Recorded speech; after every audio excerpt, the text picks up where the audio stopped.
Talk about anything that affects your faith, your family, or your freedom. So don't go anywhere, because Point of View starts right now.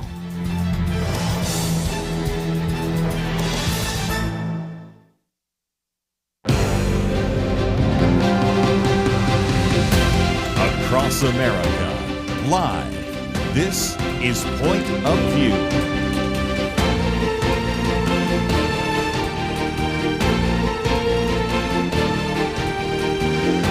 And now, Kerby Anderson.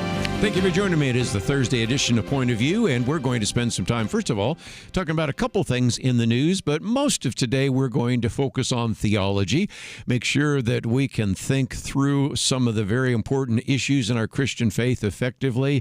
And so we'll, in the bottom of the hour, have Grace G. Sun Kim with us, and in the next hour, Aaron Armstrong. We'll talk about some of that then. But first of all, let me begin with the Supreme Court. Supreme Court had a very important case in front of it today.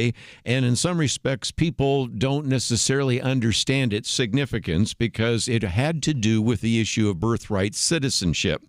But really, there were two debates going on, and I think it's important to understand the significance of both of them. The first, of course, is this question: can President Trump deny citizenship to U.S.-born children who are here illegally? That's what's called birthright citizenship. If you are born on this soil, you are considered an American citizen. If you are born on another soil, but you are tied to America, you're considered an American citizen. And there are some questions about that because, for example, John McCain was born in Arizona before it was a state, but we consider that he was a legitimate presidential candidate. Ted Cruz ran, and he was born in Canada, but was considered a born individual here.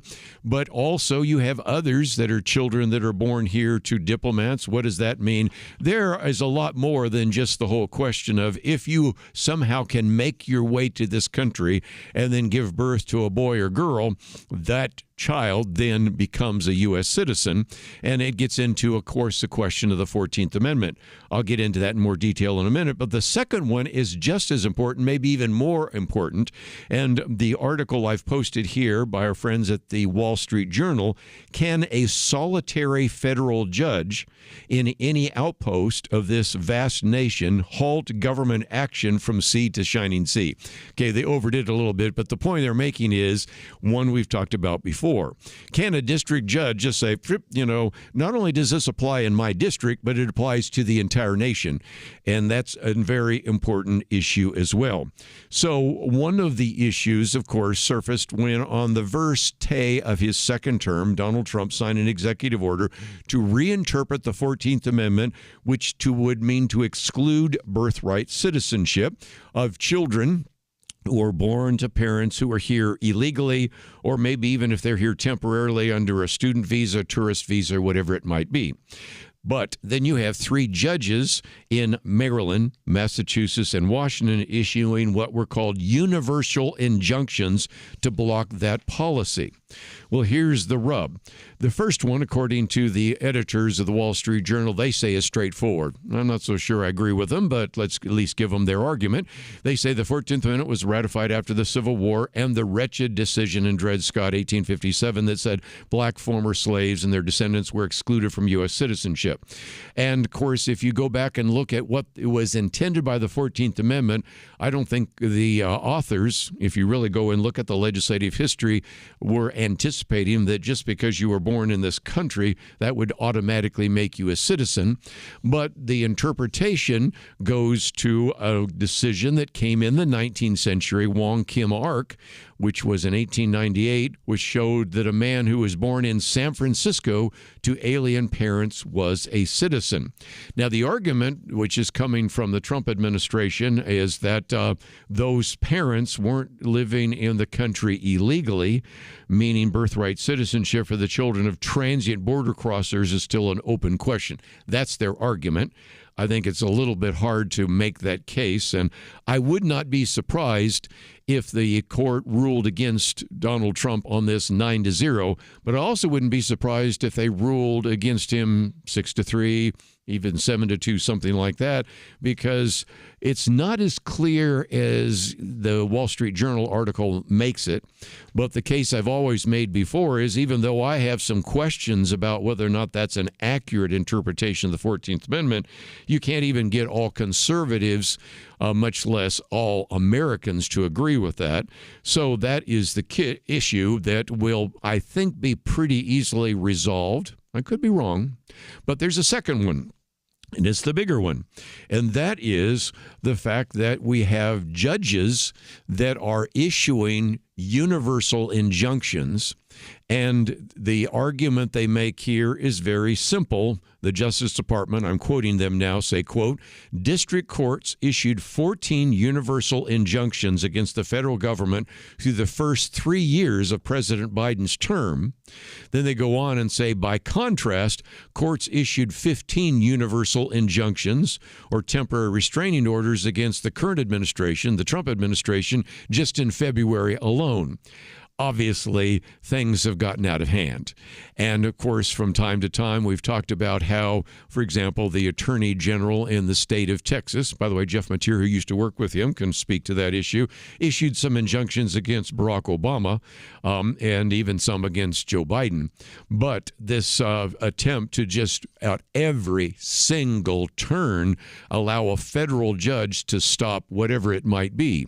And it could be deportation, it could be DOJ, it could be the building of a wall on the southern border. The list goes on and on and on. So in some respects, this, I think, is an illustration of why this particular case really is being fought at two levels. Will there be a change and a revoking of birthright citizenship? I doubt it. Could be wrong.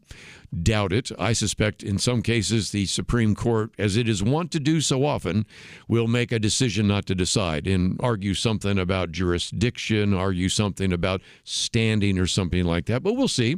If nothing else, that will give us some clarity in a decision that really hasn't been addressed since, 1898?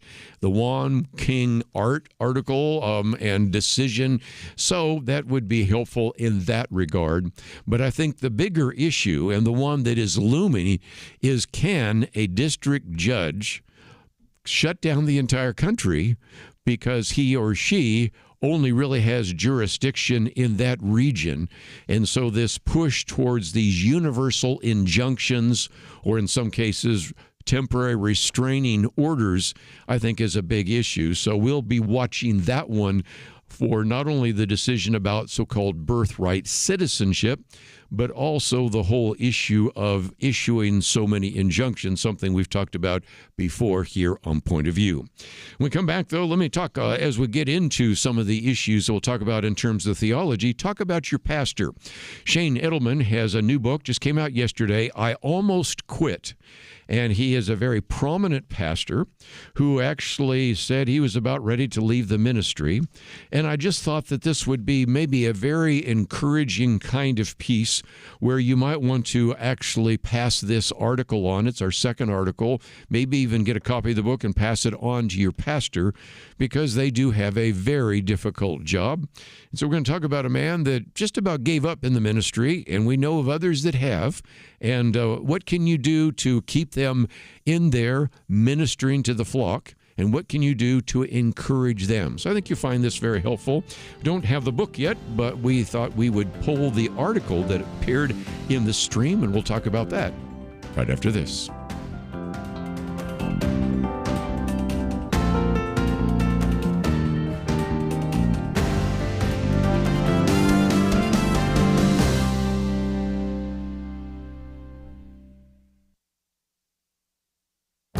This is Viewpoints with Kerby Anderson. In his new book, The Big Print, Larry Lepard provides an overview of the economic history of America, but also issues a warning. We are headed for a big print. He means that actually the only way out of our current debt cycle will be for the government and the Federal Reserve to print more money. He demonstrates this with his chapter, Nothing Stops This Train. The phrase was first popularized by Lynn Alden, who is the author of another important book on our broken money. He uses this metaphor to explain our options. He says, as America's fiscal train thunders towards a fateful switch in the tracks, ahead lies either system collapse from unstoppable debt momentum or a sharp angle towards painful but purposeful economic realignment. Many of his graphs document his concern. One graph he uses that I've cited in the past comes from the Heritage Foundation that illustrates the staggering pace of the new debt. It documents that it took 200 years for the U.S. debt to reach $11 trillion, and yet the country added $11 trillion since 2020. He also posted a Washington Post headline, U.S. national debt spiraling out of control, rising $1 trillion every 100 days. When the U.S. debt is substantially larger than the U.S. GDP, and the government interest on the debt is larger than the Defense Department budget, you don't have many options. Austerity is one option, but the backlash to DOGE shows how tough it would be just to get a balanced budget. Money printing will be inflationary. Last fall, legendary investment advisor Paul Tudor Jones stated the obvious on CNBC. All roads lead to inflation. As I mentioned yesterday, a wise person will be prepared. I'm Kerby Anderson, and that's my point of view. For a free copy of Kerby's booklet, A Biblical View on Inflation, go to viewpoints.info/inflation. That's viewpoints.info/inflation.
You're listening to Point of View, your listener-supported source for truth. Back once again, this weekend, talked about a pastor who almost quit. Shane Idleman is somebody I've been following for some time, and again, his book, I Almost Quit, came out yesterday. I don't have a copy of the book, but we do have a very readable kind of 3-page summary of some of the material in the book, and it comes from our friends at The Stream. And I thought it was kind of interesting because we have, over the years, talked about the need for us to encourage pastors. We've talked about the phenomenon of pastor burnout. And some of you might say, well, hey, I'm in a business and I'm burned out, or I've been a counselor or a teacher, I'm burned out. I'm not denying that you are facing it as well. But pastors oftentimes face a unique set of circumstances that I think, if nothing else, should cause us to be at least appreciative of what they have contributed to us and be maybe mindful of the fact that most of the time, the only time they get a phone call or a text is for somebody to complain about something or somebody to need something. And after a point of time, sometimes that can wear you out. So, interestingly enough, Shane said that by 2024, which is just a year ago, he said, I'd reached a tipping point. I no longer wanted to pastor anymore, and I wasn't sure why. Looking back, I don't believe that it had to do with stress as much as it had to do with discouragement. If you're not familiar, he is the founder and he's also the lead pastor of the Westside Christian Fellowship. That's in Southern California for our California listeners out there. He also is the creator of what was called the WCF Radio Network. Has a program called Regaining Lost Ground, and certainly as an individual that you can follow in a number of venues and see his name all sorts of places in social media. But nevertheless, let's get back to why he almost quit. He said, well, first of all, it started back in the COVID-19 pandemic. You remember that? I think we all do. That's a few years ago, but let's go into it. And he said, at our church, which is in Los Angeles County, the stress was overwhelming at times. We decided to open the building just 2 months into the lockdowns. Of course, that's going to get you in trouble with Gavin Newsom and the mayor of Los Angeles and on and on. But anyway, he says we also were able to move to an outdoor stadium for Saturday night services in the summer, and that's where Los Angeles County tightened its grip. And again, he just doesn't go into the details, although I suspect he does in the book. He says undoubtedly every pastor went through extreme turmoil during that season. And I remember even in my own Sunday school class, we wanted to get together. So what we did was we actually parked our cars in the parking lot of the church. And then I preached from the parking car garage, and we honked at each other. Of course, we also did Zoom and a variety of other things. And again, it was a difficult time. Okay, so then, if that's not bad enough, on September 22nd, 2020, he said, I received a text from my mom saying she needed prayer because she wasn't feeling too well. He says, that's the last text that I ever received from her. She passed away shortly after that from an aneurysm, and the hospital wouldn't allow any visitors while she lay conscious in the emergency room. She died a few minutes later while telling the doctors about us kids. And you, of course, remember that. And, of course, then he had the daunting task of doing the memorial service and speaking at it and all that. And so, in some respects, that was enough. But there's more. By this time in the ministry, the relational pain was reaching a crescendo. He said, only pastors know how it feels to pour into people for years and then have them turn on you. It can really wear you down. In addition, many of my friends had moved out of California. It was definitely a hard time. He talks about the fact that sometimes as a pastor, you might challenge people, and instead of repenting or changing or trying to grow, they just make you the target. So he really gets into all the emotional and spiritual challenges. And then there's one more, and it's a health challenge. He says, not only was pastoring wearing on me, but my health was declining. Once I reached my 50s, there were definite hormonal shifts taking place, such as lower testosterone levels. I also experienced higher blood pressure, inflammation, muscle loss, and weight gain, along with other symptoms resembling prediabetes. And he was dealing with, I think some experts called metabolic syndrome. So, here's the 1, 2, 3 punch. First of all, just all the wear and tear that came from just being a pastor, especially going through the pandemic and lockdowns, some of the political pressure on you, some of the criticism and all that. Then the pressure of being a counselor, if you will, for your congregation, pouring into them turning on you, not willing sometimes to grow, and if nothing else, instead of repenting of their behavior, turning on you, and then having just the physical issues that he was dealing with. And so he said, how did I get out of this cycle of discouragement? This is, I think, a lesson all of us can learn, whether you're a pastor or not, and you may want to pass this article on to your pastor, or maybe even encourage them to get a copy of the book, or you might even want to buy the book and pass it on to him. I'm sure we'll see if we can get Shane on the program to talk about it, but he had 4 primary things to do. So if you got something to write with, 1, 2, 3, 4. Number 1, despite how I felt, I prayed for strength and pressed into God even more. The tendency sometimes is to back off. His argument was, no, I prayed for strength and pressed even more. If you think about it, he says, perseverance is a key biblical principle that will produce godly fruit, period. Regardless of how I felt, I knew that if I sought him, I would eventually find him. Of course, he uses Jeremiah 29. The truth was my anchor, not my feelings. So that's number 1. Press into him and to pray for strength. Number 2, the physical often affects the spiritual. I completely agree. And he said, and I was eating too much in an effort to combat my discouragement. I had to cut back. Can you pray and seek God better with a headache, tight clothes, and very sluggish, lethargic body? Of course not. When you put in your mouth or your body, mind and soul affects the spirit. So again, sometimes when people are struggling spiritually, they have to address some of the issues physically, and that's number 2.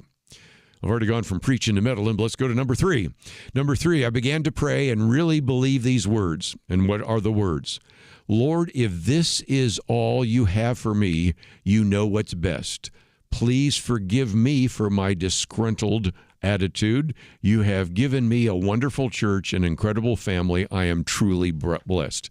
You know, it's hard to be discouraged if you actually show gratitude. We've talked about this before with Max Lucado and a variety of other guests in studio. You know the issue there. He says, this was a huge breakthrough. Many pastors rate success by numbers, not faithfulness. That might work for corporate America, but not for God's corporation. Trust him and surrender to his will. Finding peace and satisfaction no matter where God places you is the key to avoiding most landmines. So again, believe those words. This is where you've put me, God. And number 4, even though I didn't feel like it, I showed up to preach, minister, and lead. When we allow God's love to flow through us, it not only helps others, but it renews our spiritual life. It becomes life-giving to us as well as to them. Don't become frustrated, become fervent.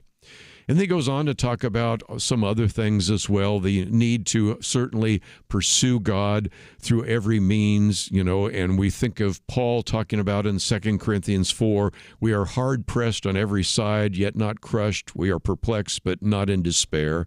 You can rest on that promise, but I think it really brings us back to the fact that even sometimes when we think we need a break, the real answer is to press forward, to pray for strength, to pray for perseverance, and to then minister. I've heard people say before, I did not expect when I went to a counselor, I was expecting the counselor to say, well, you're a victim, and so you need to take time off. They said, no, you need to go minister to someone else. He said, no, you don't understand. I have needs. Yeah, if you start meeting other people's needs, you know what? It will meet your needs as well. And so I think there's some real wisdom in this. And, of course, I've given you a short summary of 3 pages, and, of course, the only 3 pages are a short summary of his book. And so I thought, if nothing else, while today we're talking about some of these theological issues, recognize these come in many cases in terms of our own theological education from the pastor. And so you should be grateful for your pastor. You should encourage your pastor. And maybe you could even pass this article on to your pastor and say, I'm thinking of you, praying for you, and appreciate you. But let's take a break. When we come back, Grace G. son Kim will be with us, and then a little bit later, Aaron Armstrong. We're going to do what we can to maybe fill up that tank theologically, eliminate maybe some of the theological errors that we've been carrying around with us, and doing what we can to be all that God has called us to be. If you find yourself saying, like a little bit more, these 2 articles are on the website, and we also have the banner where you can subscribe, if you haven't already done so, to my Viewpoints commentary. It comes to your inbox Monday through Friday, and to you on Saturday from Penna Dexter. So let's take a break, come back and get into some of these really important theological issues right after this.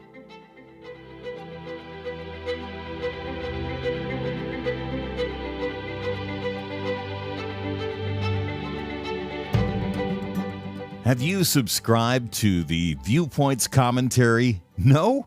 Well, you're missing out on an essential free resource straight from Point of View's Kerby Anderson. Viewpoints are Kerby's free daily email commentaries covering any and every issue relevant to your faith, your family, and your freedom. And what makes Viewpoints essential is how packed they are with information you will not get anywhere else, while also being a quick read. In 2 minutes or less, you can become better educated about an important issue affecting America. And Viewpoints is easily shareable, making it a great resource to forward to your friends or also to post on social media.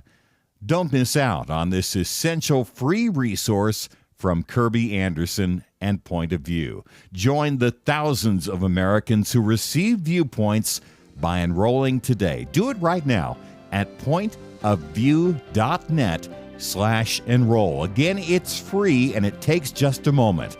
pointofview.net/enroll. Point of View will continue after this.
You are listening to Point of View.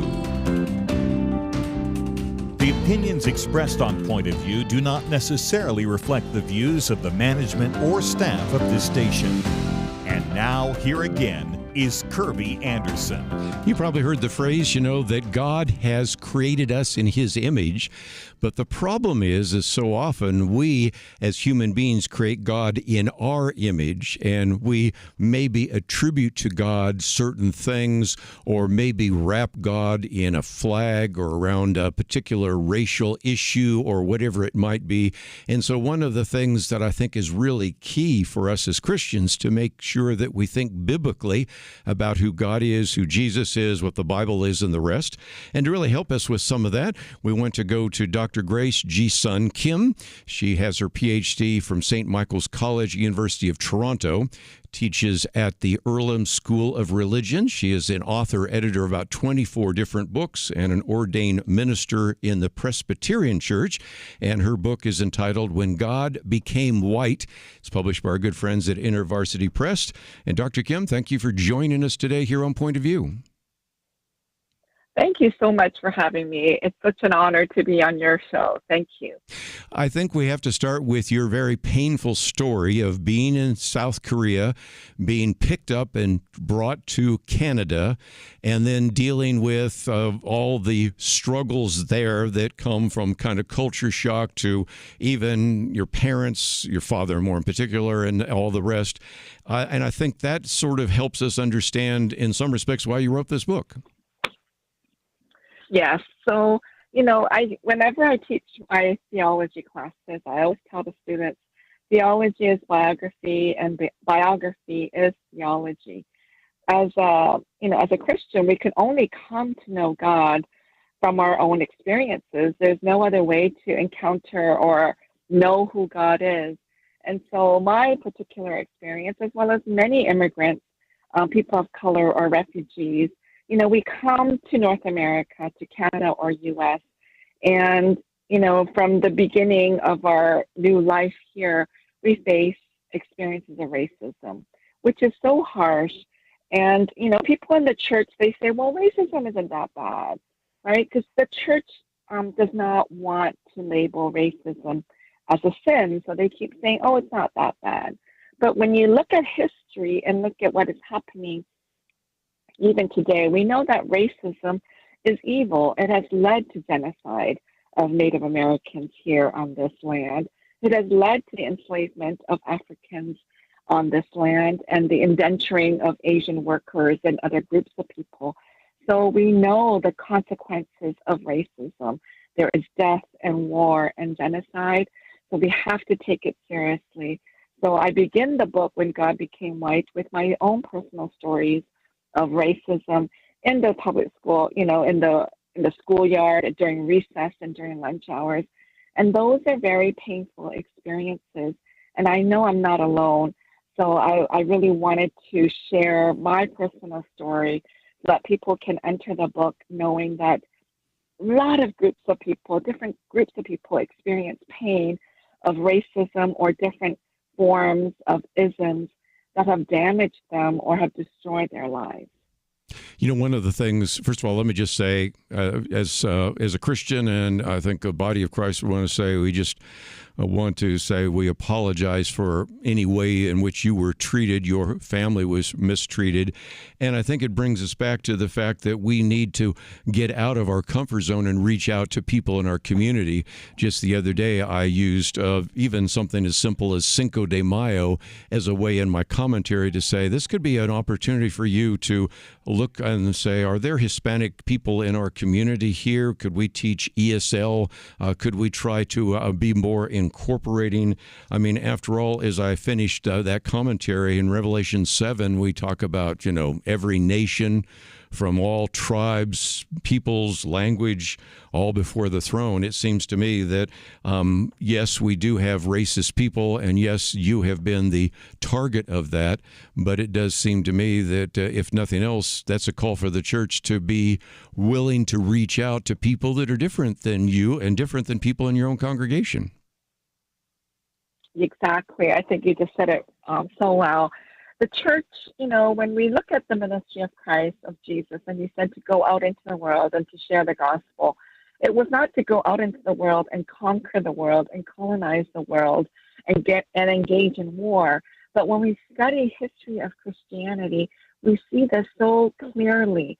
And so in my book, I go over the history of Christianity and how rulers, the Roman Empire and various oppressors or colonizers have used God to do what they were doing, to go and kill and to colonize and engage in war. So the Roman Empire did that.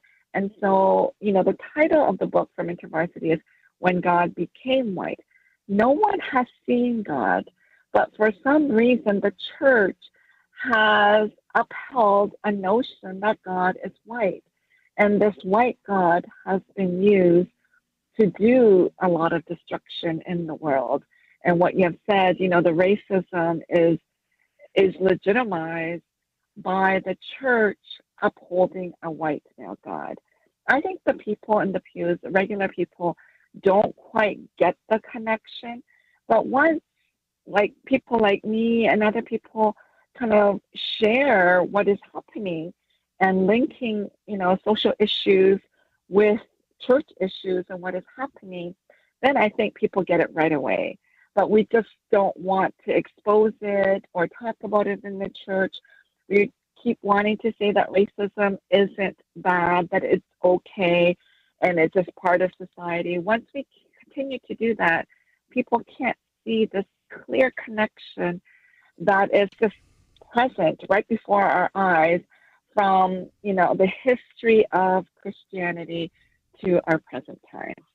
When you're talking about racism, one of the booklets that we make available is a biblical point of view on race. And a key verse that I've always thought is helpful is Colossians 3, where it talks about there's neither Greek nor Jew, circumcised and uncircumcised, barbarian, Scythian, slave free, but Christ is in all and is all. Because if you think about it, grace, Greek and Jew, that's kind of national distinctions. Circumcised and uncircumcised, well, that's religious distinctions.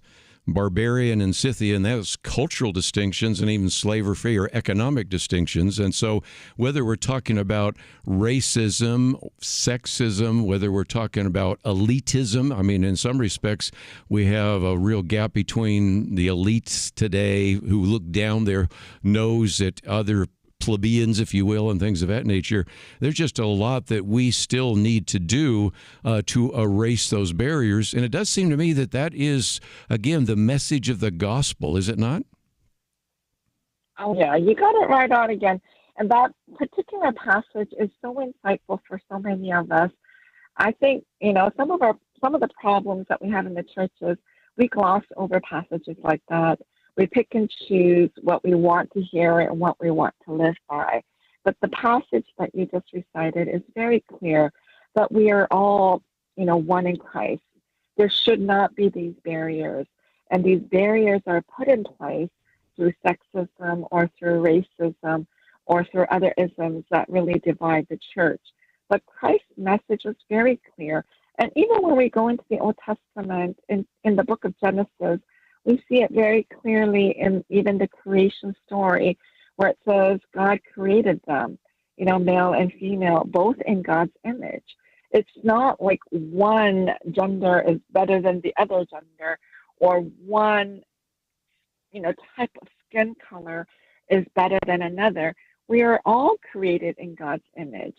And so that passage that you recited is very clear that it doesn't matter of our gender, our ethnicity, or our socioeconomic status.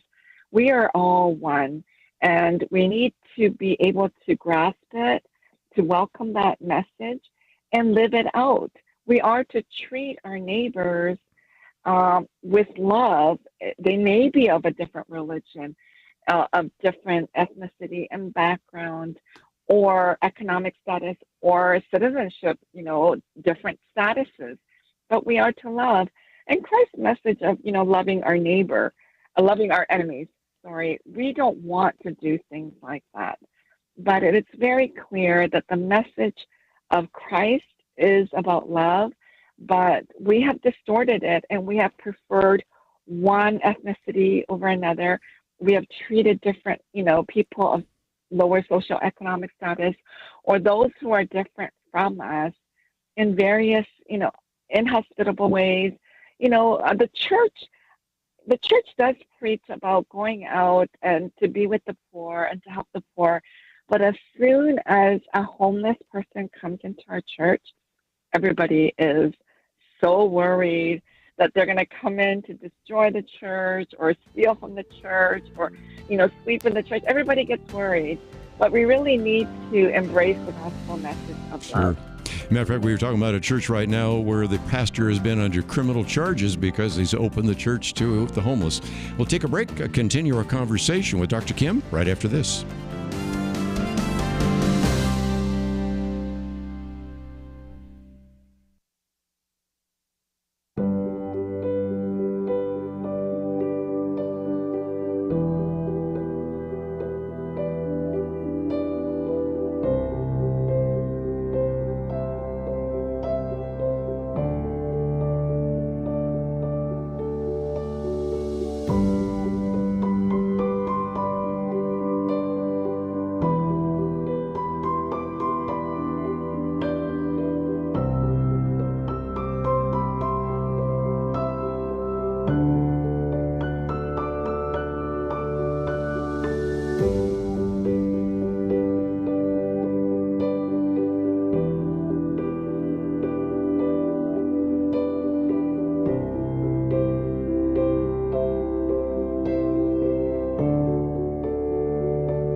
You're listening to Point of View, your listener-supported source for truth. Continue our conversation for a few more minutes with Dr. Grace G. Sun Kim. And again, the book is entitled When God Became White. It is published by InterVarsity Press. We have information about it on our website. You can perhaps find it in your local bookstore, but we've made it easy for you to find it there. And, we were talking about the fact, Dr. Kim, that we are, of course, created in God's image, Genesis 1:27. Another passage that comes to mind, and maybe just because in a few days we are taking a group of Point of View listeners to Greece. One of the places I'm going to be standing is right there at Mars Hill, and there in Acts 17, that's where again, Paul is addressing, I think, this issue of racial distinctions, racism, and maybe even superiority, even kind of this Greek or Roman superiority, in which he says in Acts 7:26 that we're all of one blood, all nations of men. And it does seem to me that we do need to address some of those issues from the pulpit in some books, in booklets, in radio programs, and the rest, because there are people that are still being mistreated, maybe not overtly, but certainly covertly. And that's, again, what you were trying to help us understand by what it was like to leave, just be uprooted from South Korea to Canada, and then all the denominational issues, Presbyterians, Baptists, and all the other things you talk about in your book. Yeah, well, that sounds like a very exciting trip. I've never been to Greece, but I just came back from speaking in SCC, and, when I first booked my flight, I didn't expect the Pope to pass away and a new Pope to be there. So actually, I was there in Rome to attend Pope Leo's first press conference and his first appearance on Sunday. So that was very exciting. But while in Rome, I actually went to Paul VI Basilica. I think it's called St. Paul, Basilica of St. Paul outside the wall where he is buried. And they have Paul, it's a huge basilica. He was buried outside the original Rome, the walls. But his message was very clear. And, many people have distorted his message, especially when it comes to, women. Many people have taken his message out of context. But when we really study the Roman history and when he was in Rome and in other parts in Greece and, he was roaming around, he knew what the Roman Empire was doing against women. So in many of those passages, when he's speaking about women being silent, or the man being the head of the household, he was actually speaking out against the Roman laws that were put in place to really subordinate women and to oppress them so that they cannot, even own any property, because the Romans needed the women, many of them were widows because many of the soldiers were dying, or these unmarried women who accumulated a lot of wealth. The Romans actually implemented laws when they realized they needed their money. So the Roman Empire was very harsh against women, and Paul was actually writing in that context to really help women. But, when he's speaking about, that we are all created equal, no man and woman, Jew or Gentile, we really need to put that into place. And my book is really trying to focus on that point, that we are created equally. But once we implement a white male God that the Roman Empire had actually embraced, because they were oppressing, the Muslims and those who were of different color, the darker skin color, they needed to uphold a white male God to legitimize their actions against Muslims, during the crusade and colonizing different parts of the world. Yeah. One of the things that we've talked about before with Christopher Brooks, and he does a thing on urban apologetics, and we mentioned him again the other day. We had Sean McDowell on his book, Apologetics for an Ever-Changing Culture. Christopher Brooks, African-American, has a whole section on, is Christianity a white man's religion? And I was thinking your book is really more talking about the gospel, really even more theology, a little bit about evangelism, but there's sort of an apologetic nature to that as well, because you may run into, I would say certainly many of our African-American listeners, I'm sure, have had somebody at one point or another saying, well, I'm not interested in Christianity because that's a white man's religion. And that's a good example of where, in some respects, as I said, even though God made us in his image, we sort of make God in our image, and that has not been fruitful in terms of evangelism or even leading people to a consideration of the gospel. What's your thoughts? Yeah. Oh, exactly. And, that's what a lot of Africans have said, that this is a white man's religion because of the oppression that they experience. The Africans have said they had the land before the missionaries came, but now they have the Bible and no land because the missionaries took all the land. So there has been a lot of oppression. In the book, I have a chapter on missiology of whiteness and how the white missionaries came into Asia, particularly Korea, to evangelize this message of whiteness, that white people are the best. Jesus is white. But, he was never white, but white Europeans made him white. They made Jesus into their own image, and so a lot of Koreans, a lot of Asians embrace this whiteness, which is, the core message of whiteness is that white supremacy, white privilege, and racism is all okay. So we really have to dismantle whiteness. We have to understand the history of Christianity and how we have, or the white male European theologians for the last 2,000 years have created God in their own image and Jesus into their own image. Jesus was born a Palestinian Jew. He was dark-skinned, olive-skinned. He was dark that when, Mary and Joseph fled to Egypt, that they weren't sticking out, that they blended into the culture of Egyptians who are darker skinned. But Christianity, white European theologians have made Jesus in their own image to legitimize their own power, because religion and politics go hand in hand, and it has been used in the last 2,000 years of history to conquer lands, to become rich, to colonize, and to oppress. And yes, when Africans say it's a white man's religion, it is very true. And that's why theologians like James Cone, who talked about the Black God, has been very helpful for many people of color, not just for the African American community.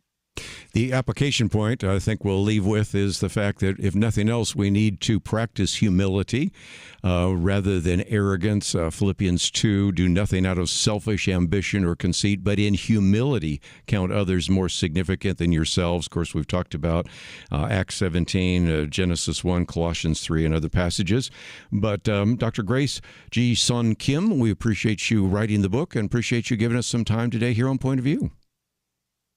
Oh, thank you so much for having me. It's such an honor. I love doing radio, so thank you for your wonderful ministry. It's such an important ministry because you reach out to so many more people than one book can. So thank you so much for having me, and I hope your listeners will have a chance to read When God Became White. Again, we have that information on the website at pointofview.net. And maybe the story I'll tell is, growing up in the San Francisco Bay Area, some of you might remember, I was there, and one time our church in Berkeley went to a Chinese church in San Francisco, and there on the wall you had a picture of a Chinese Jesus. And that was the first time where I began to realize, we're trying to make God and Jesus in our own culture. And Jesus wasn't any more Chinese than he was European, and in some respects that was a reminder that we need to be biblical, not cultural. And Colossians 2:8 talks about being culturally captive. Let's see what we can do in the next hour as we talk about theology and see if we can apply some of those principles. All that coming up right after this. It almost seems like we live in a different world from many people in positions of authority. They say men can be women and women men. People are prosecuted differently or not at all, depending on their politics. Criminals are more valued and rewarded than law-abiding citizens. It's so overwhelming, so demoralizing. You feel like giving up. But we can't. We shouldn't. We must not. As Winston Churchill said to Britain in the darkest days of World War II, never give in, never give in, never, never, never, never yield to force, never yield to the apparently overwhelming might of the enemy. And that's what we say to you today. This is not a time to give in, but to step up and join Point of View in providing clarity in the chaos. We can't do it alone, but together, with God's help, we will overcome the darkness. Invest in biblical clarity today at pointofview.net or call 1-800-347-5151. Pointofview.net and 800-347-5151. Point of View will continue after this.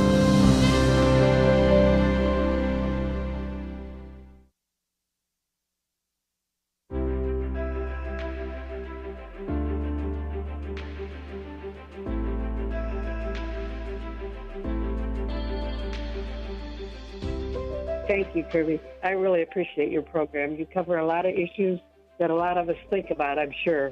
And this is the first time I've ever called in, so I appreciate your input, too. Oh, I thank God for what you're doing on Point of View. You guys have more influence across this country than I believe any of them in terms of tackling the issues and getting the truth out to Americans. It's getting to the point where truth just is bottled up on every hand. Every time you turn around, there's another big bottleneck against truth. I hope your listeners realize what Point of View is doing and supports Point of View in every possible way you can. You know, I can't go to Washington. I can't do those things, so the only way that I can help is the way that God has provided for me, and to give some of that back to you guys. So, like you said, partnering with Point of View, because, you know, you can't do it alone. Thank you very much for what you guys do. Believe me, it's a needed thing, and I just hope everybody certainly would get on the bandwagon with you. Point of View Radio Talk Show.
Hi, this is Kerby Anderson. Each day we take on the tough issues and provide a biblical perspective to them. The topics we cover are wide-ranging: apologetics, theology, prophecy, creation and evolution, intelligent design, marriage, family, child-rearing, the millennial generation, trends in society, politics, economics, business, religious liberty, the Constitution, public policy, foreign policy, military policy, tensions in the Middle East, abortion, homosexuality, pornography, sexual ethics, media, technology, history, and America's godly heritage.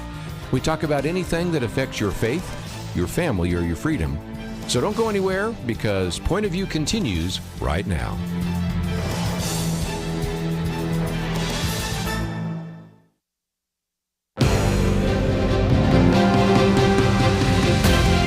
Across America, live. This is Point of View.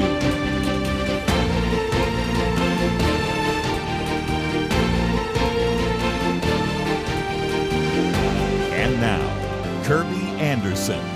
Without a doubt, one of the best ways to actually counter bad theology, the best antidote to bad theology, is to teach good theology. So we're going to focus some time and attention today and this hour on this very important issue of thinking through and applying biblical theology. And this comes from a new book called Faith Simplified: What We Believe and Why We Believe It. It is written by Aaron Armstrong. He is the author of a number of books, including I'm a Christian Now What?, which is a guide to your new life with Christ. He became a Christian as an adult and really has had a burden to encourage new believers and even equip others alongside of him. So, Aaron, thank you for joining us today here on Point of View. Hey, thanks for having me. I'm looking forward to our conversation. One of the individuals that we have interviewed numerous times is Trevin Wax, and he wrote the foreword to your book. And one of the things, Aaron, he said is, I was opening it up, really curious about how he was going to put this together. Because when we talk about theology, you can look at it the way we teach in Bible schools and seminaries: theology, Christology, pneumatology, ecclesiology, eschatology, whatever it might be. But I love the way you've put this together. Part 1, God is. Part 2, God speaks. Part 3, God makes. Part 4, God judges. Part 5, God rescues. Part 6, God restores. Part 7, God reigns. And in some respects, it has the action verbs with God. And I think you've done a very good job of putting all that together. And I really do like the outline that you put in this particular book. Well, thank you. Thank you. Yeah, I felt as I was working on this, one of the things that is essential for us to remember is that, when we come to the Bible, it's told primarily in the form of a story. It's a true story, of course, but our theology should reflect that, and our exploration of that should also reflect that as well. Well, let's see what we can. Again, 25 chapters, as you've already picked up 7 parts, so we'll do our best to cover some of it. And I thought I'd jump ahead to chapter 2. The first part is kind of basic, and it's Sunday School 101, but right by the time you get to the second chapter, you talk about how God is similar but different. The infinite, all-knowing, all-powerful God is always with us and separate from us all the same time. In some respects, that gets us immediately into some of the things that are a little bit foreign for a new believer, because you're talking about God in a way that the Bible describes, and yet you know as well as I do, Aaron, that when you talk to non-believers, their conception of who God is very different than what you find in the Bible. Oh, absolutely. Absolutely. I mean, when people who don't have really any background or understanding of who God is according to what his word says, think about him. It's you have the pejorative sense of, the sleepy old man in the sky who is, either waiting to strike you down or is essentially a cosmic vending machine. You have others who basically take a view that is essentially that God is just a name for the universe. I mean, you have this is the current common approach But when we come to who God is according to his word, one of the most important things that we need to know about him is that he is infinite. And so that is, and that is, and that infiniteness plays out in so many key ways. I mean, we think about the fact that God knows everything, that he is that, and that he is everywhere, and that there is nothing that he cannot do that is outside aside from violating his own nature and decrees. That automatically sets him up against any of our understanding, because he's immediately a God that we can't control, and that scares people. Yes, and which I understand, but it's also good news for us as we continue to learn about him, because a God that we can't control means that he's also a God who, because of all the other things that we know about his nature and his character, he is one that is fundamentally better than we can imagine. Yes. Well, again, I think you've done a great job of covering some of those, and you do a good job of helping us understand omnipresent, omniscient, omnipotent, and all the rest. But one other one, just before we get into some other aspects, is God is holy. Of course, you quote from R.C. Sproul, who has been on the program with us before, but this idea of holy love, holy faithfulness, holy trustworthiness, holy justice, holy grace and mercy. You expand that in a way that oftentimes we don't hear from the pulpit, or even sometimes in our Sunday school teaching. Yeah, absolutely. And it's a shame too, because I mean, the one, Sproul in his day and time was very emphatic on the need for us to understand this as the overarching characteristic of who God is, and he was right to do so, because I mean that's the Scripture's overarching definition of his character. Whenever he appears, whenever the angels are singing in the heavenly throne room, for example, it's the first word out of their mouth is holy, and not just holy, but holy, holy, holy is the Lord. And so we need to understand that better as both Christians, and also so that we can help non-Christians understand that as well. Because when we look at holiness, we tend to think about it from this perspective of God being set apart, and which is certainly true, as we know. But if we only look at that, and we don't also look at the aspect of it that refers to God's complete and total moral perfection, we miss why people have the reactions that they do to him. Yes. I think about Isaiah again in Isaiah chapter 6, when he has his vision of the heavenly throne room, and he sees the glorified Jesus on his throne, and the first thing he does is he casts these prophetic woes of doom on himself, because he says that I'm a man of unclean lips, from a people of unclean lips. So God's holiness forces us to recognize, like immediately confronts us with our own unholiness. Yes. And that's why we have the negative reactions that we do so often. Let's take a break, and when we come back, we'll get into God Speaks and God Makes. This is just a fascinating book called Faith Simplified. We do have a link to Aaron Armstrong's website. Of course, we have information about this book. It is published by our good friends at Harvest House. You might be able to find it in your local bookstore, but if not, we've given you the links that you might need if you'd like to read it yourself. We'll be back right after this.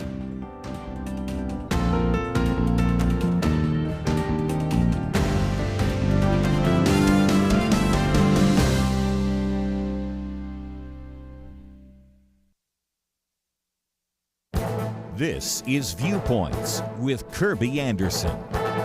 In his new book, The Big Print, Larry Lepard provides an overview of the economic history of America, but also issues a warning.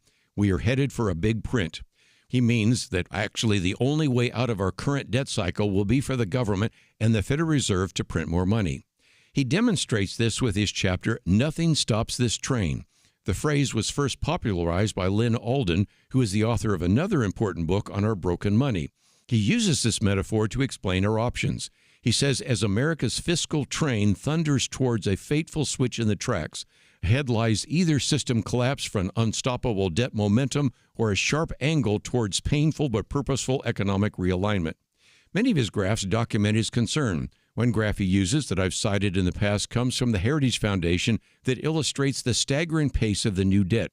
It documents that it took 200 years for the U.S. debt to reach $11 trillion, and yet the country added $11 trillion since 2020. He also posted a Washington Post headline, U.S. national debt spiraling out of control, rising $1 trillion every 100 days.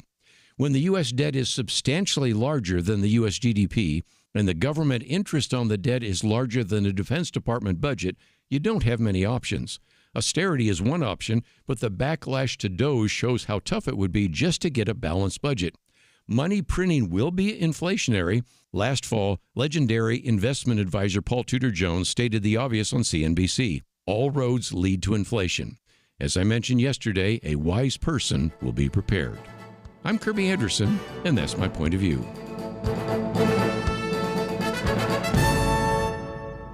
For a free copy of Kerby's booklet, A Biblical View on Inflation, go to viewpoints.info/inflation. That's viewpoints.info/inflation.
You're listening to Point of View, your listener-supported source for truth. Privileged to have with us today Aaron Armstrong as we talk about his book, Faith Simplified, what we believe and why we believe it. We're going to talk about God speaks in the words he gave us, why Christians make such a big deal about the Bible. And I'm thinking about Francis Schaeffer, who wrote a book years ago, He is There and He is Not Silent. That second part is important. And for those of you watching online, I'll hold up some of the booklets that we've done on everything from Hinduism and Buddhism and Islam. And so one of the questions, Aaron, sometimes people ask, especially of us as Christians, is, well, we've got our religious book. Why should I believe yours? And in some respects, that is a key issue that you address in that chapter on the subject of God Speaks. Yeah, absolutely. I mean, and it's actually a good question too, because and one that I think more people are asking genuinely and less out of any kind of antagonistic or hostile spirit, which is actually really encouraging in this peculiar day and age that we're in. But one of the key things that we need to remember about the Bible is that if it were basically the same as any other religious text, if it were equally valid as any of the other ones, really what that means for us is that we could respect and we could appreciate it, but it also means that we could ignore it because there's a weight to the scriptures. There's a truthfulness to it that shines through in a different way than you see in any other religious writing, even the ones that no matter how long they've been around. And so and the Bible itself fundamentally doesn't allow us to put it on the same level as the writings of any other religion. And key to that is this concept of special revelation, the idea that God speaks to us clearly and distinctly, revealing his character, his will, and his purposes, and that he did it through this process of inspiration, speaking to and through human authors to give us the words that we have in the scriptures. So much great material in that chapter, but I want to get on to God Makes, because that is one of the most extensive sections in your book, because you address, first of all, the creation story, so that is the good world that he rules, then the world for beings like him, which of course is the creation of human beings, then a world where we're not alone, angels, demons, maybe even aliens. I thought of that little line in there. And then finally, a world where God is continuously working. Sometimes we have God start and then walk away, which is deism, but you help us understand that God is still present. So that takes a few minutes, but let's, if we can, get into that, because we have the creation of the world, we have the creation of human beings, we have all sorts of other beings that exist, and most importantly, that God didn't start the universe, create it, and walk away. So those are really important principles that we need to know if we're a Christian. Yeah, absolutely. I mean, fundamentally, when it comes to how we think about, how we understand even starting with the creation account, we need to remember that while there's good conversations that we can have about, about specific methods and means, there is a fundamental purpose that narrative exists in the Bible, and it's to tell us that God is in authority over all things, including us. And so that means that he has the absolute right to determine how everything in the world is supposed to operate, and that includes us as human beings. That his making us male and female wasn't by accident and isn't incidental, but there is an actual purpose to that, and our biology is a good and wonderful and God-glorifying thing that we need to embrace and not to downplay or ignore or try to mask and cover up as we see some trying to do today. In that, of course, as well, we also have to, as you mentioned, one of the most important things that we have to remember is that this God who is in authority over everything, who has determined how everything is intended to work, that he hasn't just said it and forgotten it. He didn't leave us to our own devices, but he's still actively and intimately involved in this world. Now, sometimes that's really hard for us to see because we see so much awfulness in the world today. But nevertheless, we have these moments where his power undeniably breaks through in these miraculous moments, which honestly also includes the birth of a human being. I mean, the fact that all the things that have to happen for a human being to be born and to thrive, it's astounding. How our brains work, which no scientist can quite figure out. Mm-hmm. Our brains are a miracle in a very real sense. But we also have this reality that God works through these ordinary, quiet means. His what theologians have referred to as his providence. And so going through and orchestrating and ordaining and purposing the events of this world so that it ultimately goes to where he intends things to go. And that's something that I think we need to latch on to a little bit more, because what that means is that we're not aimlessly spiraling toward our doom, and it means that we even as bad as things can get sometimes, we can have hope that nothing is happening to us or around us that doesn't ultimately lead to a good purpose, even if we can't see it. One of the things I appreciate is the fact that you did talk about providence, because that is something we hardly ever hear a sermon on. But if you look back in the 18th century, there were whole sermons on the idea of providence, and that's very good. But just before we take a break, we're talking, of course, the book Faith Simplified, What We Believe and Why We Believe It. And again, there's 25 chapters broken into 7 sections, but each chapter has usually about 5 questions to reflect, explore, and discuss. And it does seem to me, Aaron, just before we take a break, that you have put this in such a way that individuals can read through it, but I think you intend that a lot of people could take this and use it in a small group setting or a Bible study, couldn't they? Yeah, absolutely. It's very much the intention that this is a book for multiple people to work through together, so that whether it's a group of Christians in a small group or Bible study, or 2 individuals who are trying to explore what Christians actually believe. That's the goal.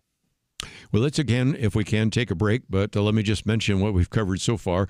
God is, God speaks, God makes. When we come back, we're going to spend some time looking at this issue of God judges, good and evil, things of that nature. God rescues, because that's really the, if you will, the salvation story, but much more than that, and we'll get into that in some detail. Then God restores, and ultimately this idea of God reigns. And so one of the things that also, Aaron, you've done is at the end, ask a question, what do you do with what you now know? And that is, you really want individuals to embrace this idea of doctrine and theology. You really want them to maybe reach out to others, because some people might just grab this book and as they go through it think, oh, this would be a good study I could do with people in my Sunday school class, my small group, maybe somebody in my business, those kind of things, because a lot of people say, I am not going to go to church. I'm not going to go to Bible school. I'm not going to go to seminary. But the title of this, Faith Simplified, is one that might really engage some people. So again, I think the way you've put this book together is really good, and I would highly recommend for individuals to check it out. If you'd like to know a little bit more about Aaron Armstrong, you can click on his picture there, and that will take you to aaronarmstrong.co, and then of course we have the information about the book. There is a video where he can give you some good information. There's a couple of other places where there are people that have said some nice things about it, and you can also contact him. You might want to have him come and be involved in your Bible study. You might want to join the launch team that he's talking about. All sorts of things can actually be done by going to the website. Let's take a break. We'll continue talking about Faith Simplified right after this.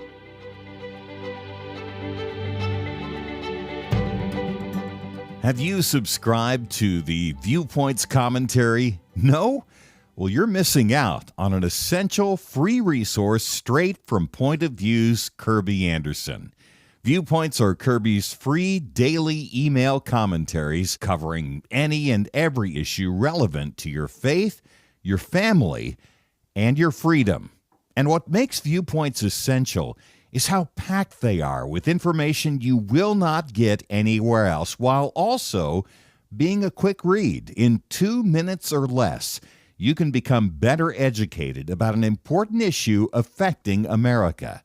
And Viewpoints is easily shareable, making it a great resource to forward to your friends or also to post on social media. Don't miss out on this essential free resource from Kerby Anderson and Point of View. Join the thousands of Americans who receive Viewpoints by enrolling today. Do it right now at pointofview.net/enroll. Again, it's free and it takes just a moment. pointofview.net/enroll. Point of View will continue after this.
You are listening to Point of View.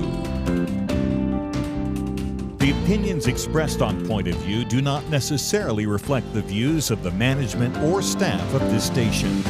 And now, here again, is Kerby Anderson. Back once again with Aaron Armstrong as we talk about his book, Faith Simplified. And again, if you just joined us, we're talking about how God is, how God speaks, how God makes, as well as how God judges. And that is going to be our next point, as well as God rescues, restores, and reigns. What about this idea of judges? Because it seems to me, Aaron, that we're talking about the importance of the difference between good and evil, also understanding our human sinfulness, the evil that we do, and also, as you say, people who love what they should hate because we're not as free as we were supposed to be when we were created. That whole issue of sin, the brokenness, the fall, all really are very important aspects of Christian theology, aren't they? Yeah, absolutely. I mean, the whole idea of a story of redemption necessarily implies that there's something to be redeemed from, and we know that from the story of Scripture that it's our enslavement, our bondage to sin, and so this basically this invasive force that has taken a hold of our hearts, that has twisted our minds and our thinking so that and our values so that we desire what God intended for us to not. That where we see it, where He says something is good, we're inclined to say, well, that's bad. And this all ties actually back to creation itself, because I mean, like we said in the last segment, God as the maker of everything has the right to determine how everything works. That also means that God is the one who has the absolute right to determine what is right and wrong. And so when humans first sinned, it was essentially a desire to take that right and responsibility that God has for ourselves to become morally autonomous in a way that we were never meant to be. And so, and that's led to the problem that we've been in ever since, where everything that we touch seems to go wrong in a very real sense. And so, and yet we can't stop doing it because we're absolutely in love with it, because it's what our hearts are inclined to, and that's one of those difficult things that people need to understand about Christianity, is that our message is not, or it should never be, that what we're telling people to do is pick yourself up by your bootstraps, dust all the muck off of you and off yourself, get yourself cleaned up, and then come to God. Instead, the beauty of all of this is that God sees us at our absolute worst, and He enters into our worst to rescue us from it. One of the other aspects of that is that we're not as free as we think we are. That gets us into the fact that we're enslaved by sin, but also, as you said, I'll tiptoe into the conversation about free will. But there is a sense in which we also need to understand that aspect as well, because once you become a Christian, you don't become perfect. Now, I've run into people over the years that sometimes think that's the case, but all I usually say is, well, I want to talk to your spouse. We'll see if we can agree with that. But more to the point, it does seem to me that we recognize that then, even as we become a Christian, we still are pulled back into the world, because there's the world, the flesh, and the devil. There are certainly the fact that even though we may be set free, we still can be enslaved. Can you speak to that issue? Yeah, absolutely. I mean, thinking about the whole idea of the whole argument around free will. There's a degree to which the whole argument kind of misses the point in some ways, because in some respects it goes back to that whole desire about moral autonomy, and it's a reflection of that. But there's a reality that we make meaningful moral choices. We all do. The Bible says that is 100% true. What we also see in the Bible is that we are absolutely in bondage to sin apart from Christ, and that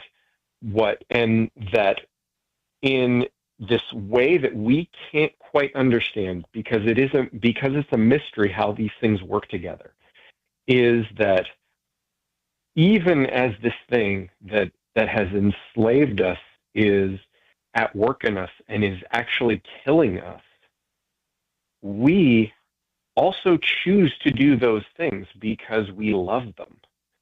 And it's a little bit like Stockholm syndrome, where people fall in love with their captors, and so that's really a reflection of this greater reality. And so the beauty again of the gospel is that when Christ redeems us, when He breaks the bondage that we experience, it frees us from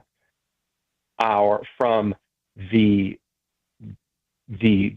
constraint that we have to only ultimately choose sin, but instead gives us the ability, and through the Holy Spirit, the power to actually say no to sin and yes to God in what we say and do and think.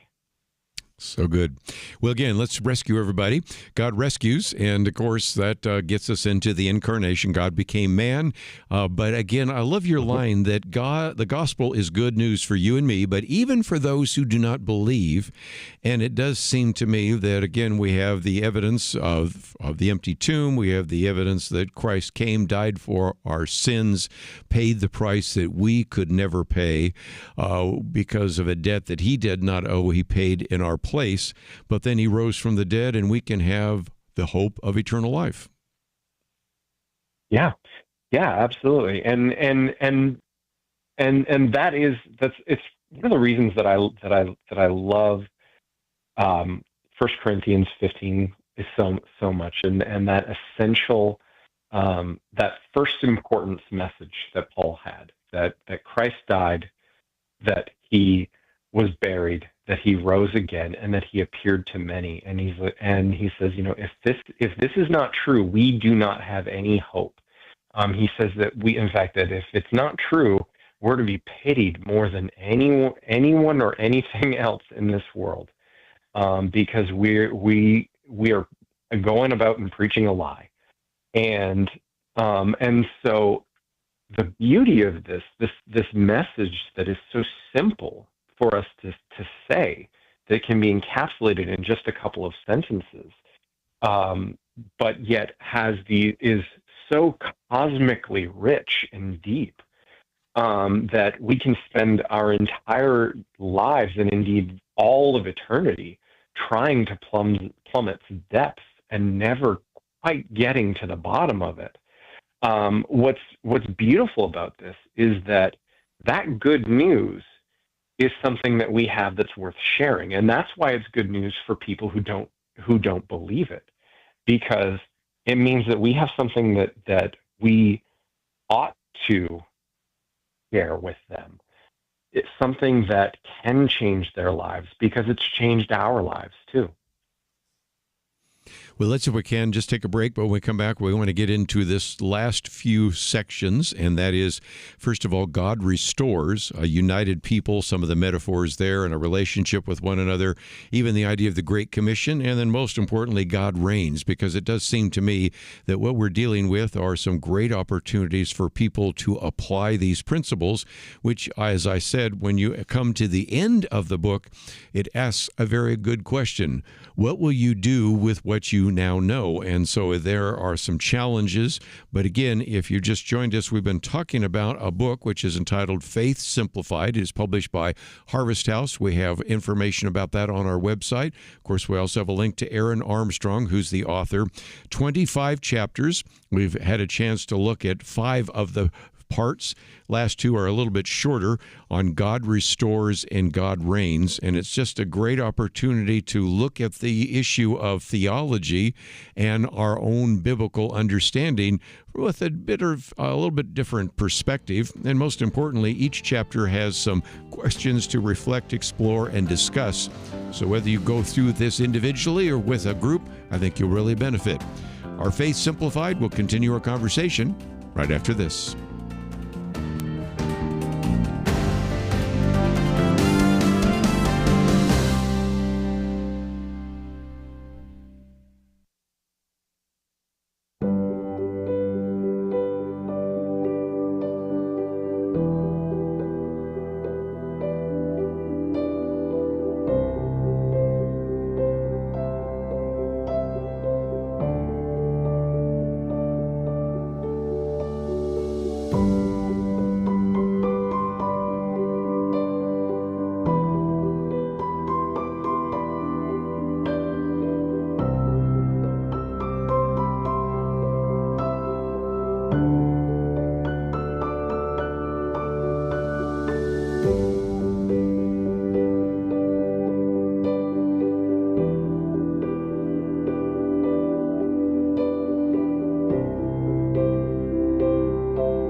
You're listening to Point of View, your listener-supported source for truth. Continue our conversation today as we talk with Aaron Armstrong about his book, Faith Simplified, published by our good friends at Harvest House. And we've talked about so much, but the last 2, God restores, God reigns.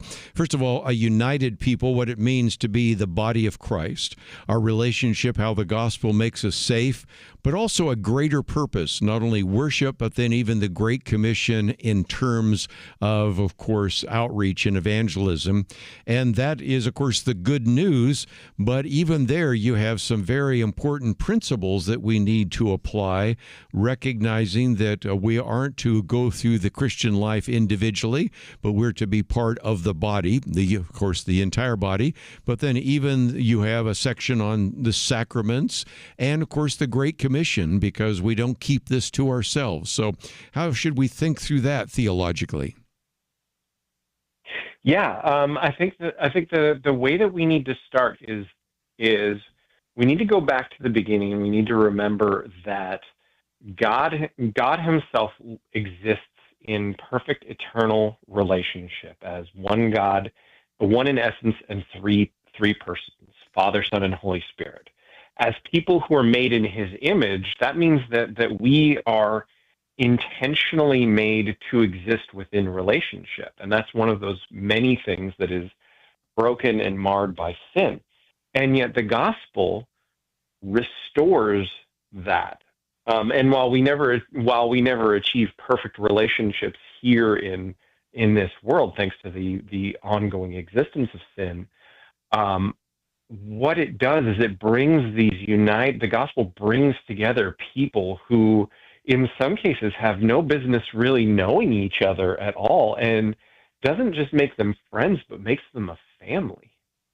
Because through Christ we are adopted sons and daughters of God, and so these people are our brothers and sisters, and we are learning how to live together in relationship. And so I say all that as a really long way of saying that we were never meant to live an individualistic type of life or faith, that we can't fully express our commitment to Christ by just walking through life by ourselves. We need one another to be able to do this, and that's where the church is so important. Especially when it's functioning at its best, but also where we struggle with one another in the church is also an opportunity for the gospel to be seen more clearly, as well as we confess our sins to one another, as we spur one another on to love and good works in light of what God has called us to do, because people in the world need to see this thing that is different. People who don't come from the same socioeconomic backgrounds or any of the other things that we use to divide ourselves, in order to see people who are united under a common banner. And that's something that we don't have and is in desperately short supply. One last one, of course, is God reigns. And first of all, I love your sense of humor, because sometimes they'll use a Star Trek reference or Bill and Ted's Bogus Journey reference or something like that. But again, this idea that we have, of course, life over death, very important principle, as well as this idea that indeed we have a new creation. We look forward to a day in which we're not on this earth, we're on a new heavens and a new earth, and all of the problems that have resulted because of the fall, broken people and a broken world, are resolved ultimately, and actually then God reigns. Yeah, absolutely. I mean, this is the thing, right?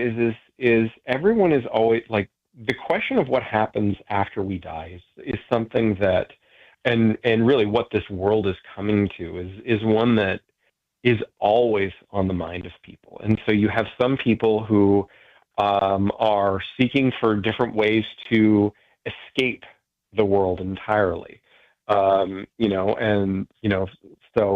So folks trying to figure out, how do we colonize Mars?